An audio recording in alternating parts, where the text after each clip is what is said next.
Olá, turma, boa noite, tudo bem? Vamos lá para mais um dia, né? Mais um dia da nossa leitura, mais um tempo precioso aqui com a palavra. Vamos orar, entregar esse momento para o Senhor e em seguida a gente já vai continuar aqui. Jesus, muito obrigada por esse dia, Pai. Hoje já é o último dia desse mês de outubro, um dia muito especial, Senhor, porque é o dia em que houve essa reforma protestante que tanto era necessária para aquele tempo e que muitos homens e mulheres de Deus se entregaram, realmente foram grandes mártires, grandes defensores dessa palavra.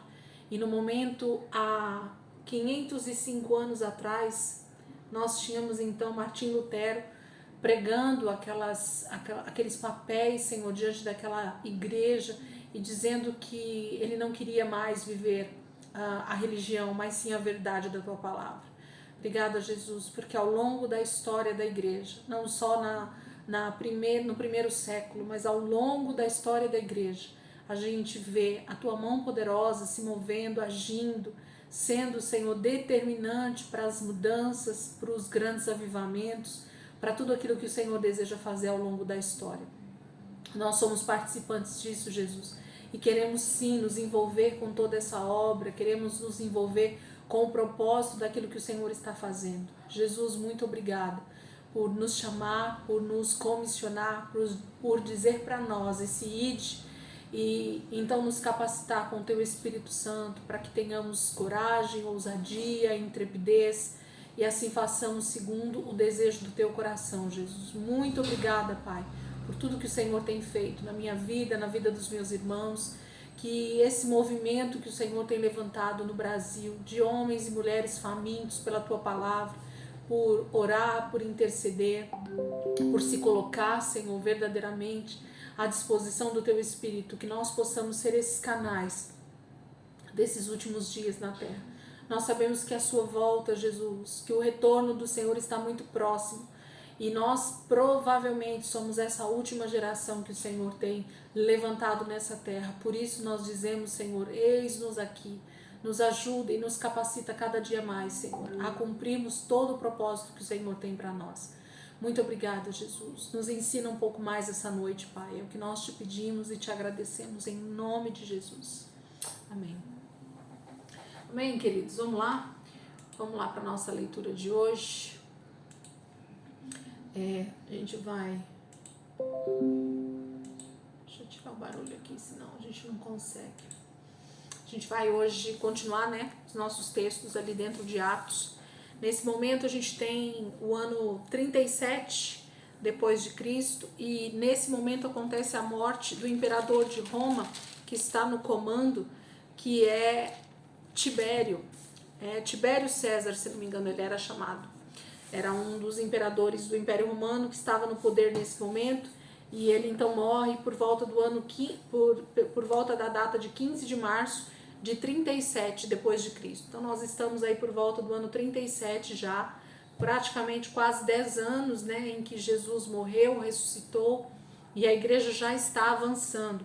E nós temos então aqui a conversão de um homem chamado Saulo, que em grego vai ser o nome Paulo. Quando nós tivemos essa aula, eu falei um pouco pro pessoal sobre isso e a gente vai comentar um pouquinho sobre essa questão do nome de Saulo aqui também para vocês saberem. É uma curiosidade e ao mesmo tempo um conhecimento muito bom de se ter. Nós começamos então com Atos capítulo 9, versículo 1 e 2. Diz assim: a perseguição aos cristãos. Enquanto isso, Saulo ainda respirava ameaças de morte contra os discípulos do Senhor. Dirigindo-se ao sumo sacerdote, pediu-lhe cartas para as sinagogas de Damasco, de maneira que, caso encontrasse ali homens ou mulheres que pertencessem ao caminho, pudesse levá-los preso para Jerusalém. Então a gente começa aqui com Saulo, na verdade, ainda aqui como judeu, né? Começa com ele respirando essa perseguição ainda, né? Ele está realmente desejoso por fazer justiça segundo o seu padrão, fazer justiça ao nome de Deus, porque segundo ele, nesse momento, esses ditos cristãos, esses que são do caminho, e aqui caminho está com letra maiúscula, Então era como os cristãos no primeiro século eram chamados, ou os nazarenos também em alguns momentos, e só mais lá na frente que eles vão ser chamados de cristãos, né, de pequenos cristos. Mas aqui Saulo então está pedindo cartas ao sumo sacerdote para que ele fosse então às cidades ao redor ali de Jerusalém, mais precisamente a Damasco, e se ele encontrasse pessoas que se diziam desse caminho, que pregavam Jesus, ele pudesse, com a autoridade do sumo sacerdote, prender essas pessoas e levá-las presas para Jerusalém. É isso que Paulo está pedindo nesse momento. Eu já vou falar sobre o nome dele, porque eu vou começar a falar Paulo, Saulo, Paulo, Saulo, e às vezes a gente se confunde um pouco. O nome de Saulo não foi mudado, gente, tá? Isso é, infelizmente, um engano que algumas pessoas acabam falando, mas o nome dele não foi mudado. Por que não foi mudado? Porque, na verdade, ele só deu o nome mais fácil para que os gregos, né, para que os gentios soubessem falar o nome dele. Porque Saulo é o nome hebraico, que na verdade não é Saulo, é Shaul, né, que tem a ver com, inclusive, o nome de Saul. É o mesmo nome em hebraico, para Saulo e Saul, né, que é Shaul em hebraico. Então, Saulo era o nome hebraico de Paulo, ok? E Paulo é o nome em grego para Saulo, ok? Então ele não trocou o nome dele, Deus não trocou o nome dele nesse momento em que ele se converte, aqui não houve isso. O que ele fez foi traduzir o nome dele para o grego, para que os gentios, para que as pessoas do Império Romano conseguissem falar o nome dele com maior facilidade, porque o nome dele em hebraico, talvez para muitos ali, não era tão fácil de pronunciar ou não ficasse tão fácil de entrar em qualquer lugar do Império Romano. Então, com o nome grego, Paulo tinha muito maior facilidade para entrar nas cidades e nos lugares do Império Romano. Então, é só isso. Ele só traduz, assim como se nós pegássemos, por exemplo, um nome italiano, sei lá, espanhol de alguém, por exemplo, Francesco, né? Se não me engano é italiano ou espanhol, Francesco. Aqui no Brasil, o Francesco, lá de fora, chama Francisco. Então, é só isso. Ou se nós pegássemos no inglês, John, né? Então, se alguém viesse para o Brasil e quisesse ter um nome mais fácil de ser falado, e John viraria João. Então, nada mais é do que isso. Então, o nome de Saulo, Shaul, não foi mudado. O nome dele continuava o mesmo em hebraico, ele só tinha um nome em grego, que se tornou Paulo, ok? Então, essa é a diferença quando a gente chama Saulo ou Paulo. Você está chamando o nome dele, a tradução do hebraico para o português, que é Saulo, ou Paulo, que é o nome grego para o português também, tá bom?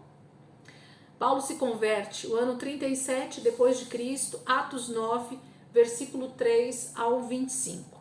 Em sua viagem, quando se aproximava de Damasco, de repente brilhou ao seu redor uma luz vinda do céu.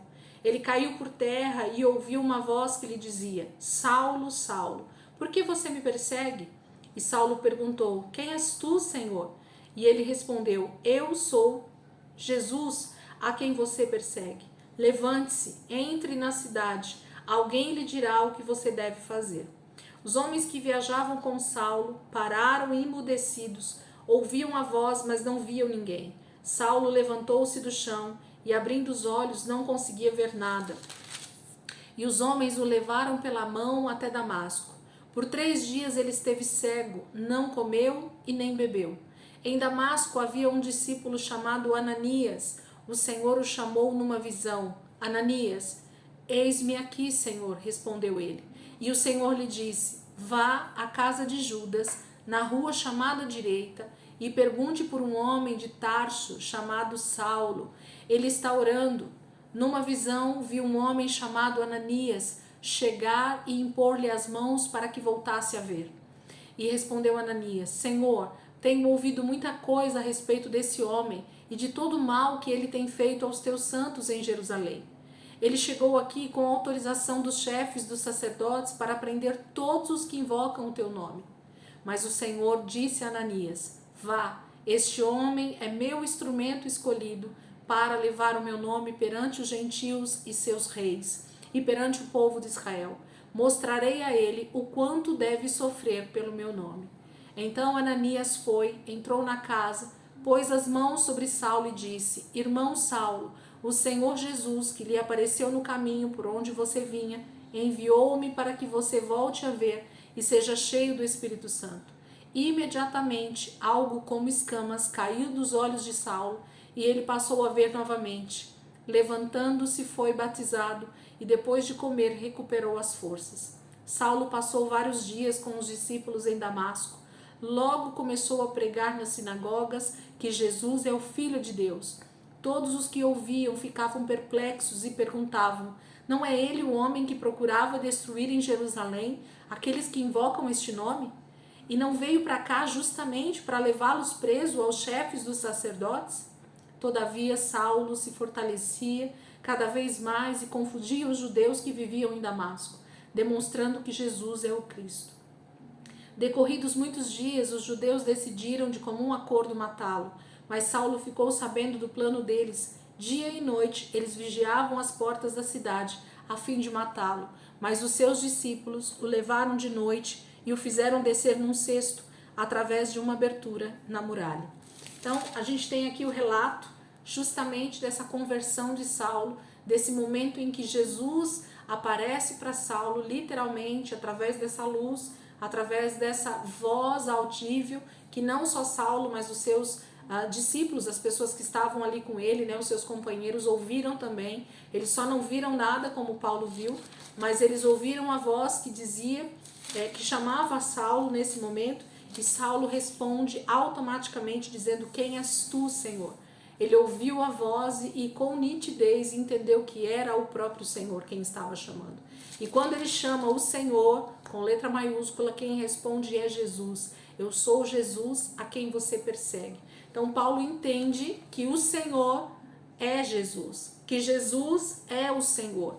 Então a revelação é completa para Saulo nesse momento, que até esse momento era um fariseu extremamente zeloso pela lei de Moisés, pelos textos da Torá, pelo Antigo Testamento, mas agora o próprio Cristo, esse verbo vivo que ele tanto estudou, se revela para ele e fala com ele. E nesse momento Paulo tem uma experiência sobrenatural com Jesus, com o Espírito Santo, onde ele fica cego.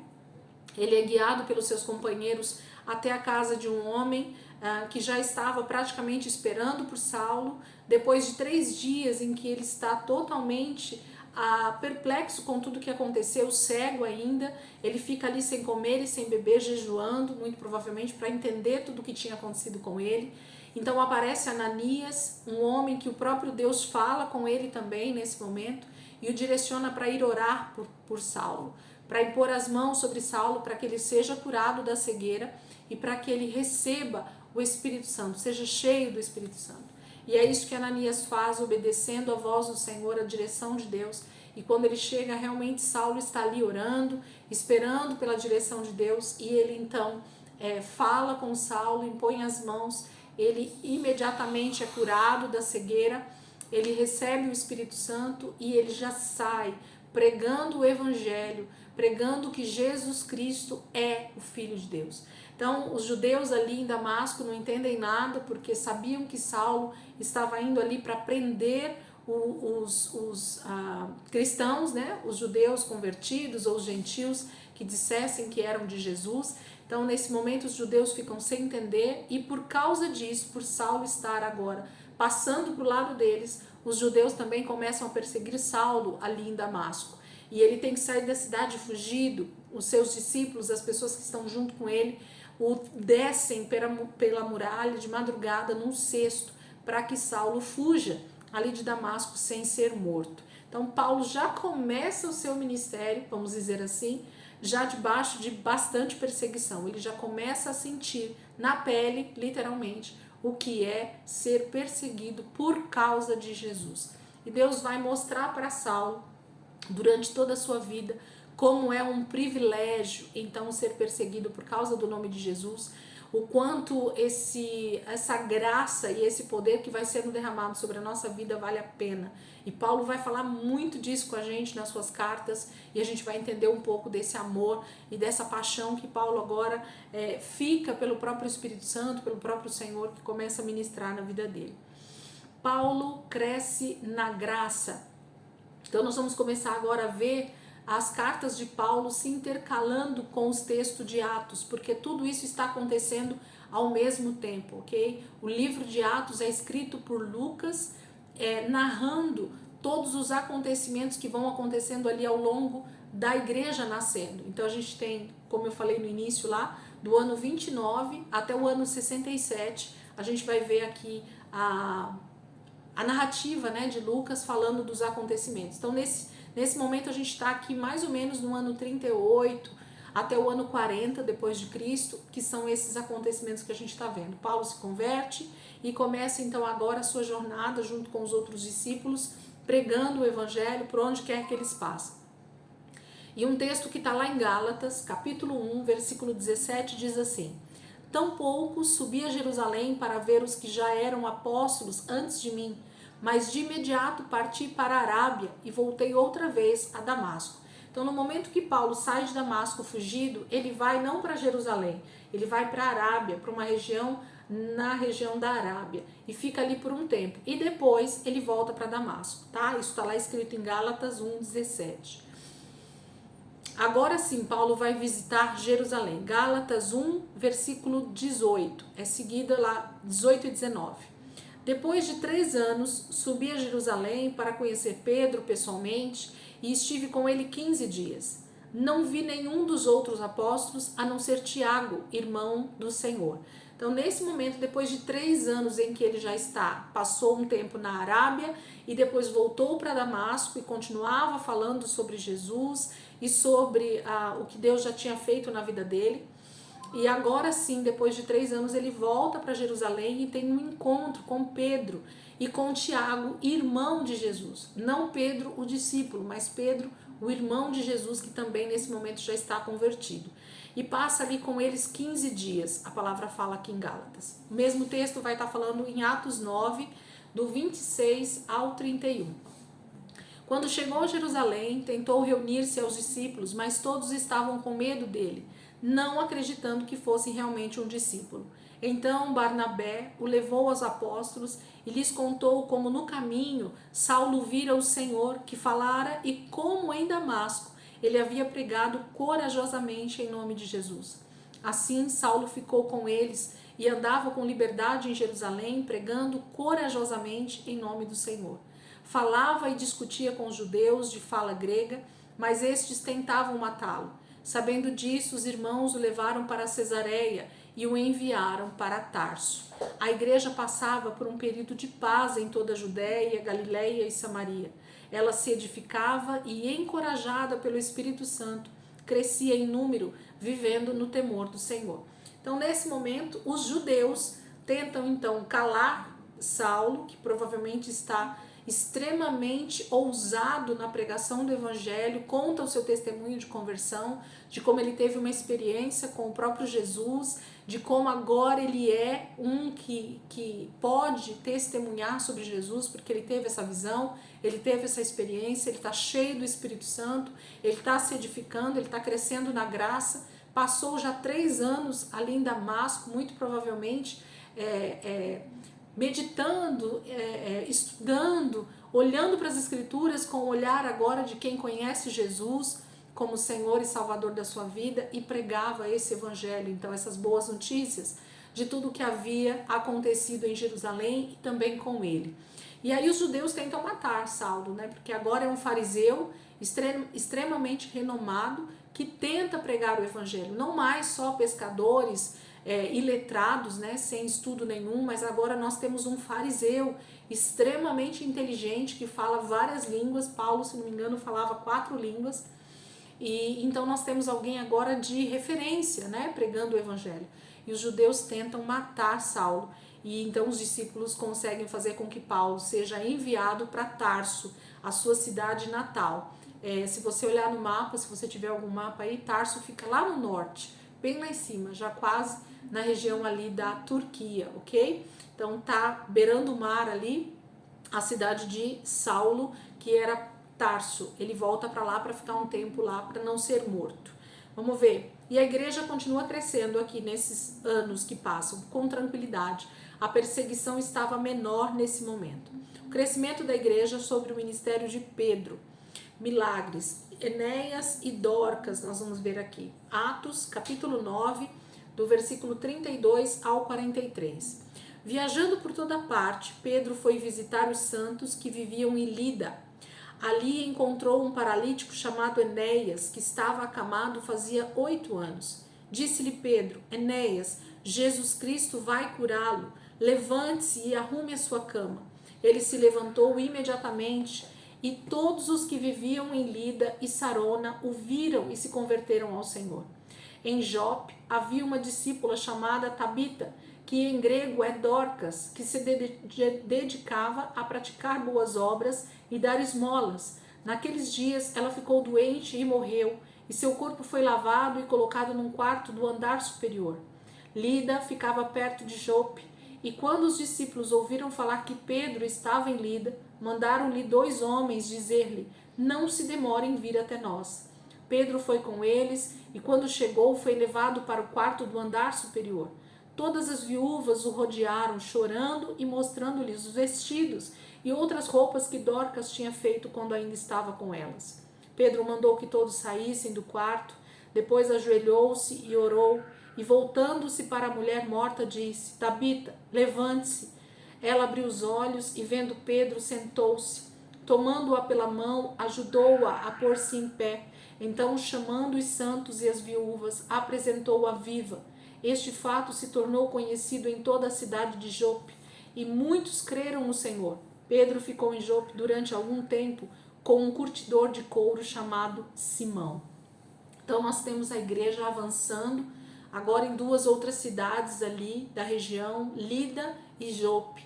E em Jope, tanto em Lida quanto em Jope, Pedro opera milagres a partir do seu ministério, da vida que ele estava levando com o Senhor, da sua comunhão com o Espírito Santo. A autoridade que Deus estava investindo nesses homens era grandiosa. E ele levanta um paralítico em nome de Jesus, ali na cidade de Lida, e em Jope, Dorcas, que já estava morta, ressuscita e volta à vida, e esse testemunho faz com que muitos creiam na pregação que Pedro está fazendo naquela região. A igreja então vai só avançando em crescimento, em poder e milagres. O gentil Cornélio ouve o evangelho. Nós estamos aqui em aproximadamente 41 depois de Cristo. Atos capítulo 10, versículo 1 ao 48. Esse é o nosso último texto de hoje, que vai contar essa narrativa sobre esse homem chamado Cornélio. Atos 10, versículo 1. Havia em Cesareia um homem chamado Cornélio, centurião do regimento conhecido como italiano. Ele e toda a sua família eram piedosos e tementes a Deus. Dava muitas esmolas ao povo e orava continuamente a Deus. Certo dia, por volta das 3 horas da tarde, ele teve uma visão. Viu claramente um anjo de Deus que se aproximava dele e dizia: Cornélio. Atemorizado, Cornélio olhou para ele e perguntou: Que é, Senhor? O anjo respondeu: Suas orações e esmolas subiram como oferta memorial diante de Deus. Agora, mande alguns homens a Jope para trazerem um certo Simão, também conhecido como Pedro, que está hospedado na casa de Simão, o curtidor de couro, que fica perto do mar. Depois que o anjo que lhe falou se foi, Cornélio chamou 2 dos seus servos e um soldado piedoso dentre os seus auxiliares, e contando-lhes tudo o que tinha acontecido, enviou-o a Jope. No dia seguinte, por volta do meio-dia, enquanto eles viajavam e se aproximavam da cidade, Pedro subiu ao terraço para orar. Tendo fome, queria comer. Enquanto a refeição estava sendo preparada, caiu em êxtase. Viu o céu aberto e algo semelhante a um grande lençol que descia à terra, preso pelas 4 pontas, contendo toda espécie de quadrúpedes, bem como de répteis da terra e aves do céu. Então uma voz lhe disse: Levante-se, Pedro, mate e coma. Mas Pedro respondeu: De modo nenhum, Senhor. Jamais comi algo impuro ou imundo. A voz que lhe falou segunda vez: não chame impuro ao que Deus purificou. Isso aconteceu 3 vezes e em seguida o lençol foi recolhido ao céu. Enquanto Pedro estava refletindo no significado da visão, os homens enviados por Cornélio descobriram onde era a casa de Simão e chegaram à porta. Chamando, perguntaram se ali estava hospedado Simão, conhecido como Pedro. Então Pedro ainda estava pensando na visão e o Espírito lhe disse: Simão, 3 homens estão procurando por você. Portanto, levante-se e desça. Não hesite em ir com eles, pois eu os enviei. Pedro desceu e disse aos homens: eu sou quem vocês estão procurando. Por que motivo vieram? E os homens responderam: viemos da parte do centurião Cornélio. Ele é um homem justo e temente a Deus, respeitado por todo o povo judeu. Um santo anjo lhe disse que o chamasse à sua casa, para que ele ouça o que você tem para dizer.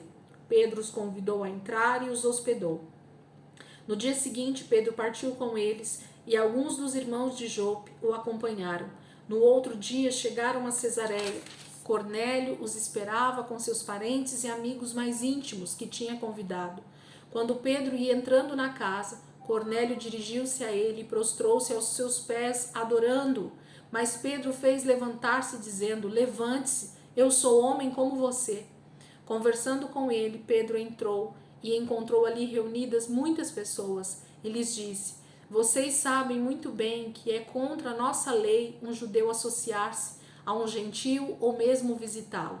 Mas Deus me mostrou que eu não deveria chamar impuro ou imundo a homem nenhum. Por isso, quando fui procurado, vim sem qualquer objeção. Posso perguntar por que vocês me mandaram buscar?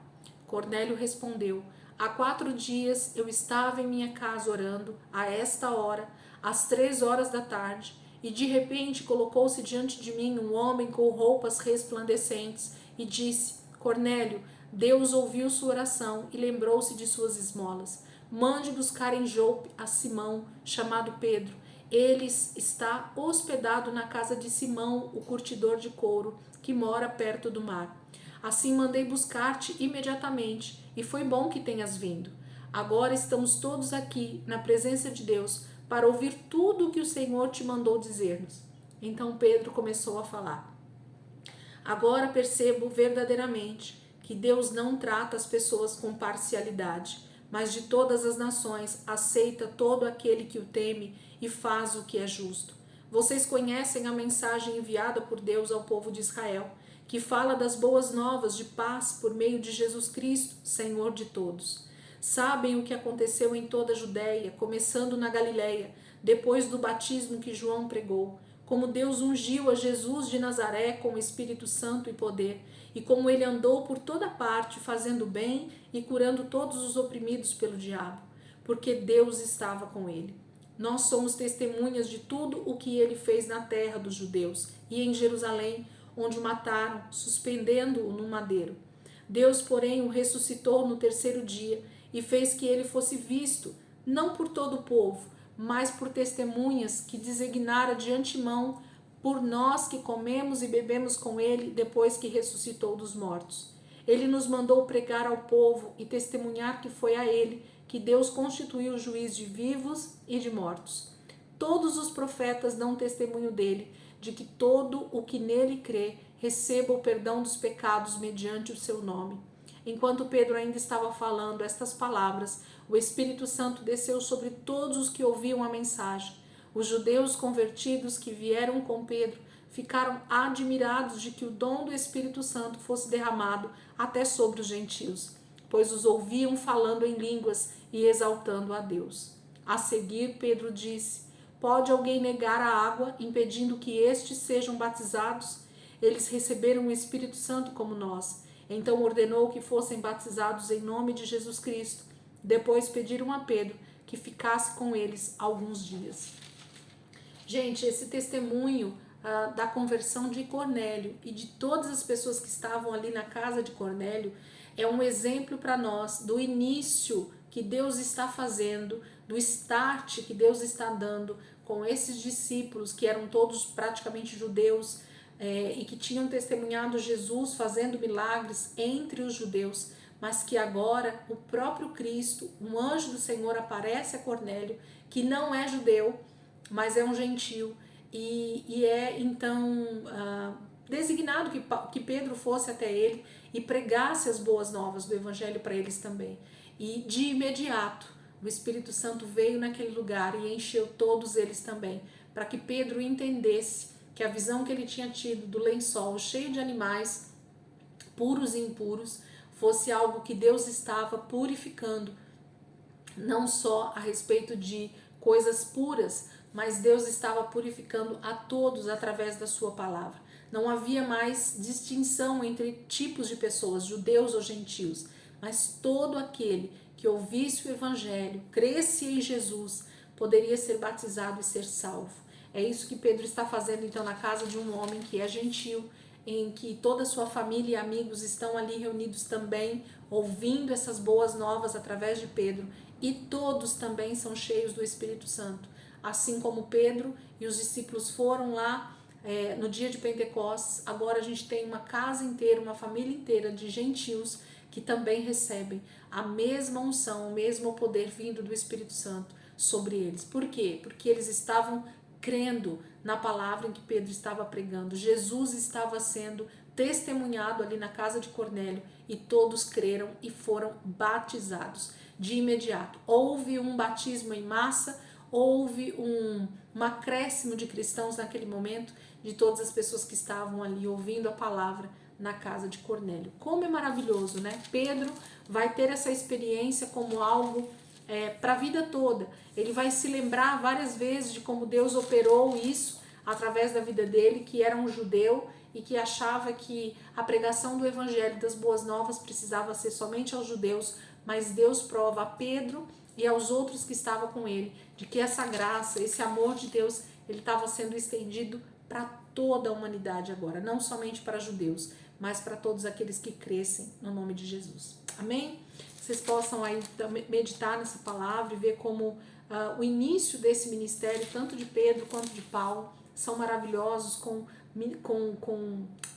testemunhos vivos, né, daquilo que Deus está fazendo ao redor ali de Jerusalém, Judéia, Samaria, e já está começando a ir para outros territórios ali do Império Romano. Amém? A gente vai ver bastante sobre isso aqui, eles avançando.